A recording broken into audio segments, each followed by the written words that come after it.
की सच्चाई, सच छुपने नहीं देंगे। बात यह है, पहली बात है कि 11,000 करोड़ जो प्राइम मिनिस्टर साहब फंड्स थे, उस फंड से 500 वेंटिलेटर 600 वेंटिलेटर बिहार आया था। वो सारा वेंटिलेटर सड़ गया, बंद हो गया। दरभंगा का वेंटिलेटर रूम टेक्नीशियन के अभाव में और बिजली लगाने के अभाव में बंद हो गया। एक भी वेंटिलेटर 500 वेंटिलेटर में नहीं चल रहा। किसकी जिम्मेदारी है? स्वास्थ्य विभाग पर केस हो, स्वास्थ्य विभाग के पदाधिकारी पर, और जहां जहां ये वेंटिलेटर गई है वहां के पदाधिकारी पर एफआईआर लॉन्च होना चाहिए, क्योंकि ऑक्सीजन के चलते जो लोग मरे हैं वेंट के चलते, उस पर 302 का मुकदमा लगा हर परिस्थिति। एक दूसरी चीज, सिलेंडर सरकार के अस्पतालों में फेंका हुआ है, जिसको मैंने ट्वीट किया, गर्दनी भाग भी है। इस तरह लगभग जगहों पर सिलेंडर और ऑक्सीजन के चलते लोग मर रहे हैं और सिलेंडर फेंका हुआ है, कोई पूछने वाला नहीं है। उस अस्पताल पर के प्रभारी पर 302 का मुकदमा लगना चाहिए। तीसरी चीज, दरभंगा डीएमसीएच या बक्सर, लगभग जगहों पर सरकारी अस्पतालों में एम्बुलेंस जो खरीद के दिए थे लोग, वो आपको आश्चर्य होगा, पदाधिकारी या सरकार के जनता के पैसे या एम्बुलेंस 32 लाख का एक एम्बुलेंस जस का तस फेंका हुआ है। तीसरी चीज, अभी तक अब स्थिति यह है कि पटना के नर्सिंग होम हॉस्पिटल लगभग जगहों पर मारपीट कर रही है। आज भी प्राइवेट नर्सिंग होम अटेंडेंट को मारा। ईश्वर दयाल में हमने दोनों बात डीएम साहब को भेज दिया है। ईश्वर दयाल के डॉक्टर्स का भगना है राहुल, उसने रात में राजीव नाम के पेशेंट को जबरदस्ती आईसीयू रूम में धमका करके बाहर कर रहा। पत्रकार नगर के थाने को मैंने फोन किया, वहां पर उनको भेजा। डीएम साहब को मैंने ट्वीट किया। लगभग जगहों पर अब स्थिति यह है कि धमका करके पैसे लिए जा रहे हैं और थाना कोऑपरेट कर रहा है। मैंने जब बाईपास के थाना प्रभारी को फोन लगा के भेजा, अभी वो लड़का है हुआ जिसको बड़ी मार मारा, उसकी मां वहां एडमिट है, यहां के बाद मैं वहीं जा रहा हूं। बहुत मार मारा, ये स्थिति है। वो पीएमसीएच, मैंने बातचीत की उसके मां को ले जाने के लिए, बोला तुमको पीएमसीएच नहीं ले जाने देंगे। पीएमसीएच ने कहा लेके आइए, गरीब लड़का है, हालात अच्छे नहीं है। चौथी चीज, पांचवी चीज, सरकार के पदाधिकारी रेमडेसिविर को बेच रही है। लगभग बड़े अस्पतालों में 78-90 रेमडेसिविर भेजा जा रहा है। अंतिम चीज जो सबसे क्लियर है वह है एनएमसीएच और पीएमसीएच।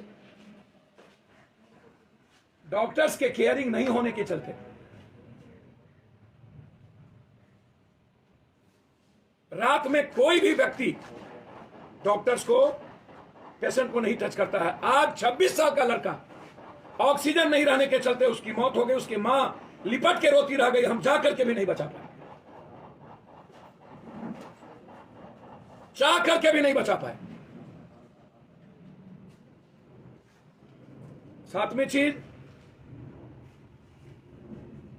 मैं जानना चाहूंगा, 2002 में रूढ़ी साहब का सारा एम्बुलेंस डीएम पंकज पाल ने उठा के ले गए थे, क्योंकि रूढ़ी साहब के एम्बुलेंस के बारे में पाल साहब ने साफ लिखा है, आज अखबारों में कई सोशल मीडिया पर लिखित क्लियर है कि उन्होंने कहा था कि एम्बुलेंस निजी कामों में लगाए जाते हैं और ये अथॉरिटी नहीं है, इसलिए उन्होंने लगा ली।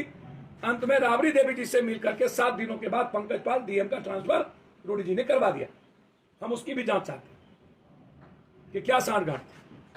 7 दिनों के अंदर पंकज पाल का क्यों हुआ ट्रांसफर। नववीं चीज, जो सरकारी पैसे से खरीदे गए एम्बुलेंस, उसमें ऑक्सीजन था लगा हुआ, जीपीएस था, सारी चीजें भेज दी गई। उनके लोगों ने, एक भी ऑक्सीजन नहीं है, जांच करा लीजिए आप, एक भी ऑक्सीजन। और जब से नीतीश कुमार जी की शराबबंदी हुई है, एम्बुलेंस से शराब ढोए जा रहे हैं, गांव गांव शराब पहुंचे जा रहे हैं, गांव गांव। जो बालू का ढोया हुआ है वो उनके घर के आगे का है। जांच कर लीजिए, इनका रोड जांच कर लीजिए, घर को जाके देख लीजिए। हम देश के सारे पत्रकार और वर्तमान जज से इंक्वायरी की मांग करते हैं।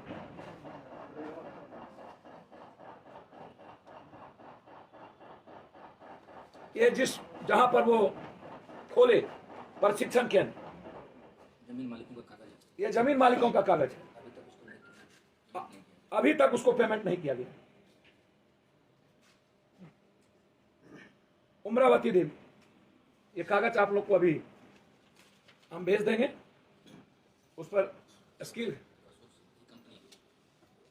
ये कंपनी है, इसी कंपनी के नाम से स्किल बना। ये कंपनी उनके निजी आदमी का है, सारे पैसे उनके कंपनी ने उठाए। जो बंबई के प्रभारी थे और बंबई से ही लाया गया था। यह है अशोक सिंह और एक है दामोदर सिंह। अशोक सिंह, दामोदर सिंह और देवी, तीनों की जमीन का 1 रुपया नहीं दिया गया। ये मेरे पास कागज है, इसकी इंक्वायरी में चाहता हूं। मैं आदरणीय मुख्यमंत्री जी से पूरी जांच चाहता हूं, वर्तमान न्यायाधीश से। मैं आदरणीय मुख्यमंत्री जी से जांच चाहता हूं कि पंकज पाल डीएम 2002 के बाद जब एम्बुलेंस ले लिए तो फिर रूढ़ी जी के पास एम्बुलेंस कैसे गया? उस एम्बुलेंस का जीपीएस से लेकर के ऑक्सीजन सिलेंडर कहां गया? और इतने दिन ड्राइवर को किसने तनख्वाह दी? और बालू भरने वाला वो जगह रूढ़ी जी के घर के आगे का है, वो जांच अभी करिए और एफआईआर लॉन्च करिए। पप्पू यादव जब गए थे, मेरे साथ मनीष वहां थे, मेरे साथ पत्रकार वहां थे। जिन लड़कों ने केस किया है, मैं मांग करता हूं वो लड़का वहां पर कि आप अविलंब आईजी हेडक्वार्टर से जांच करा लें। वो लड़का वहां नहीं था, उसका मोबाइल कहां था, वो लड़का कहां था, और सीसीटीवी कैमरा में वो लड़का नहीं था। यदि गाड़ी तोड़फोड़ हुई तो उसी दिन केस क्यों नहीं हुआ? 24 घंटे के बाद केस क्यों हुआ? क्योंकि रात में उनको तोड़ना था शीशा। यदि उसके हाथ में चोट लगे तो 24 घंटे के बाद उन्होंने बैंडेज क्यों चढ़ाया, जब वो वहां था ही नहीं उनको, और उससे केस करवाया गया? तो मैं इंक्वायरी की मांग करता हूं। यदि एक भी वर्कर गाड़ी को टच किया हो और किसी से तुम भी हुआ हो तो मैं राजनीति से संन्यास ले लूंगा, अन्यथा रूढ़ी जी आप राजनीति से संन्यास लीजिए।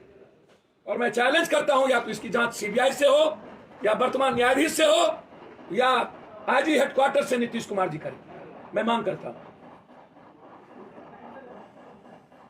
बहुत क्लियर है। अब आप इनको कैसे धमकी मिल रहा है ये सुनिए। उनके पीए कौन है, निकालिए।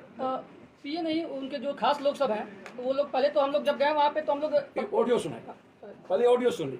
ऑडियो है जी जी, आवाज बढ़ाओ। आप ताने एगो बात जान लो, ये फोटो इतना पिटाए ला काम चलेला कोई और न बुझे हम काज बा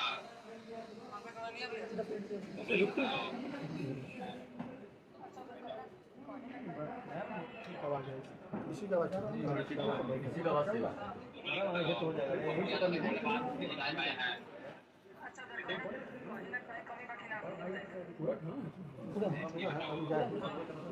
गाड़ी देती को ये मतलब चलो कि हम का नाम लेला उनका पीछे छपड़ा के मधे पूरा का गाड़ी होता है, मधे पूरा का बराबर चलता है। श्री एम्बुलेंस नंबर मरद में यारो दोनों रहता है कोई भी क्षेत्र में वो गाड़ी कहां पर? अच्छा वो पपुया लोग हमने बात बिजली लाए आए हैं। अच्छा कहीं ना कहीं कमी बाकी ना होगी, बताइए। ये बताओ मम्मी बा ओकरा पीछे सब लोग के बोला तारा मन से लाइक कोई के मन से लाइक होकेला होके तार पड़ोसिया घर के बगल में सहोदर या नहीं हमारे सुनिए ना, सुनो आपके मन के लाइक जो भी होगा वो बगल में आपको देखना चाहेगा। देखिए सब कहिए नहीं, बगल का आप लोग क्या कहता है इसके चक्कर में छोड़िए। इतने उनको भी राजनीति करना है। नहीं जैसे कि आपके बगल में मेरा बात तो सुनिए। जैसे कि आपको भी पता है, छपरा जिला में सबको पता है कि पप्पू यादव सबसे खास हमें यहाँ पे, ठीक है ना। और आपको हमेशा फोन करते हैं, आप परसों काम था, आपको फोन किए कि नहीं? उम्मीद खत्म किए, जब लोग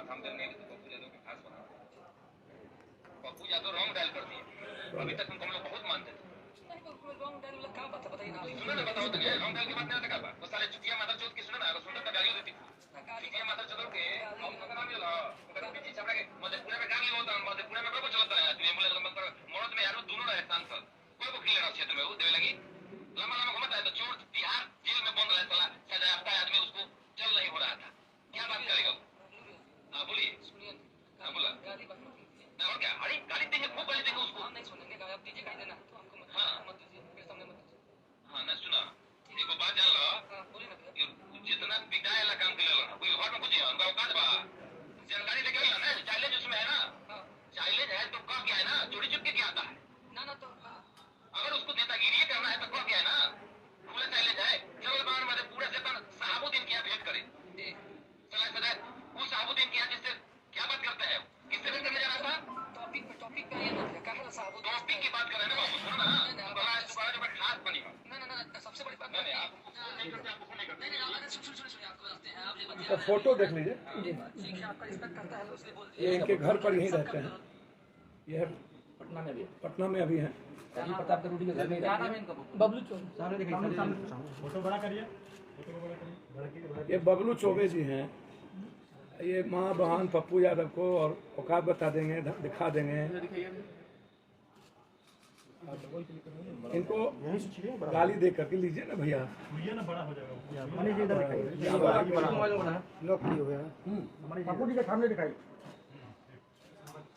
अब ये अब इनके तरफ हमारे लोग माँ बहन तो नहीं करेंगे झंझट करने नहीं जाएंगे हमारे माँ बहन को गाली देने से एम्बुलेंस मिल जाए। अब इनको क्या धमकी दिया आज रूढ़ी जी के दामाद ने इनको क्या लिखा है वो दिखाए संभाल के रहिए अपने दामाद अभी मैसेज किया हिसाब से रहिए अपने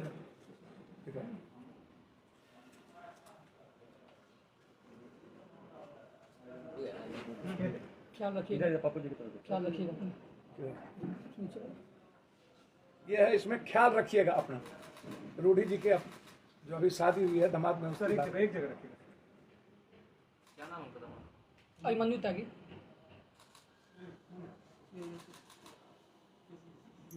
बंद हो गया मोबाइल उतना आगे मत करो बस हो गया अब आप बताइए तीसरा भी ऑडियो है जिसमें कह रहे हैं कि बहुत जल्दी मरेगा पप्पू यादव अभी उसको हम लास्ट बाद में दिखाएंगे कौन धमकी दे रहा है अब रूढ़ी जी खुद देखो उनका आवाज ये अभी नहीं दिखाएंगे ये आपको कल या परसों आपको सुनाएंगे वो एफआईआर करेंगे क्या जी मामले में एफआईआर करेंगे वो आप एफआईआर करिए इनको लगातार हमको क्या जरूरत है FIR करेंगे नहीं ये हम करेंगे काम ये करेंगे करेंगे अब इनको धमकी मिल रहा है मारने का बेचारा उनके घर के बगल ये उनका कहाँ घर है मेरा पुरानी पट्टी घर गाँव उनका घर से दोनों का दीवार बगल में सटा हुआ है बगल में। दोनों का दीवार सटा हुआ बताइए दोनों आदमी का घर इनका घर बाएं साइड में इनका दाएं साइड में है बस एक रोड जो गाँवी रोड होता है उसका अंतर है और इतनी धमकी मिल रही है कि कभी भी इनकी जान का खतरा है हम लोग तो बस एम्बुलेंस दिखाने गए थे वहाँ पे कुछ नहीं हुआ हम लोग गए हैं पत्रकार जो भी गए हैं पत्रकार 3-4 पत्रकार थे मनोज सिंह पंकज मिश्रा और कुलदीप महासेठ जो कि लोकल पत्रकार है वहाँ के उन लोगों से आप पूछ लीजिए या फिर वहाँ के ग्रामीण लोग से पूछ लीजिए कि कुछ भी हम लोग एक शब्द कुछ बोले हो वहाँ के लोग उल्टे से बोल रहे थे हम लोग बोले कि भैया हम लोग देख के चले जाएंगे हम लोग देखे हैं तुरंत निकले हैं भैया एक उसके बाद 24 घंटे बाद वो लोग केस किए हैं 24 घंटे के बाद केस 24 घंटे के बाद होगा